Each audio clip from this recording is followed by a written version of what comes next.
अधूरी आत्मा। रात का समय था और चारों ओर सन्नाटा पसरा हुआ था। एक पुराना गांव था जिसे लोग कयामत का गांव कहते थे। इस गांव में एक सुनसान हवेली थी जो एक गहरी कहानी छुपाए बैठी थी। लोग कहते थे कि हवेली में एक अधूरी आत्मा भटक रही है जो चैन पाने के लिए हर रात किसी न किसी को अपनी ओर खींच लेती है। अजय, जो एक युवा खोजी पत्रकार था, ने इस हवेली की सच्चाई जानने की ठानी। उसे रहस्यमयी कहानियां और असाधारण घटनाओं का पता लगाने में बहुत दिलचस्पी थी। वह चाहता था कि एक बार उस हवेली में जाकर खुद देखे कि वहां वास्तव में क्या है। गांव के लोगों ने उसे कई बार समझाने की कोशिश की कि वह वहां ना जाए, लेकिन अजय ने ठान लिया था। अगले ही दिन रात को अजय अपने कैमरे और कुछ टॉर्च लेकर हवेली की तरफ निकल पड़ा। वह हवेली गांव से थोड़ी दूर, जंगल के बीचों बीच स्थित थी। रास्ते में कुत्तों के भौंकने की आवाजें और दूर दूर तक दिखने वाली छायाएं उसे डराने लगी, लेकिन उसने हिम्मत नहीं हारी।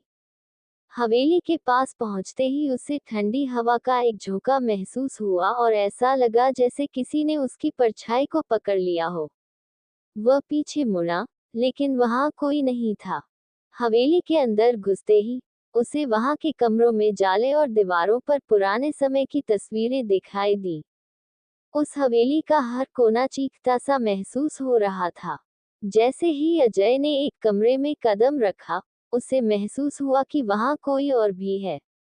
उसने सोचा कि ये उसका वहम है और अपने कैमरे से कुछ तस्वीरें लेना शुरू कर दिया। तभी एक ठंडी सी आवाज उसके कानों में गूंजने लगी, क्यों आए हो यहाँ? अजय का दिल जोर जोर से धड़कने लगा। उसने चारों ओर देखा, लेकिन वहां कोई नहीं था। अचानक उसकी नजर एक धुंधली परछाई पर पड़ी, जो उसकी ओर बढ़ रही थी। वह परछाई धीरे धीरे स्पष्ट होने लगी और एक महिला का रूप ले लिया। उसका चेहरा काले बालों से ढका हुआ था और आंखें मानो उसके अंदर की पीड़ा बयां कर रही थी। कौन हो तुम? अजय ने कांपती आवाज में पूछा। महिला ने धीरे से अपनी गर्दन घुमाई और कहा, मेरा नाम राधा है। ये हवेली मेरी है, लेकिन अब मैं इसमें कैद हूँ। अजय ने हिम्मत जुटाकर उससे पूछा, तुम्हें यहाँ किसने कैद किया? राधा ने अपनी दर्द भरी कहानी सुनाई। उसने बताया कि कई साल पहले इसी हवेली में उसका परिवार रहता था। उसका पति बहुत निर्दयी था और उसे छोटी छोटी बातों पर मारता पीटता था। एक दिन उसने राधा को बिना किसी वजह के मार डाला और उसकी आत्मा को इसी हवेली में कैद कर दिया। मरने से पहले राधा ने अपने पति से बदला लेने की कसम खाई थी। अब वह अधूरी आत्मा बनकर हर रात यहाँ भटकती है और अपने बदले का इंतजार करती है। अजय की रूह कांप उठी। उसने सोचा कि अब उसे यहाँ से निकल जाना चाहिए। लेकिन जैसे ही वह दरवाजे की ओर बढ़ा, राधा की आत्मा ने उसे रोक लिया।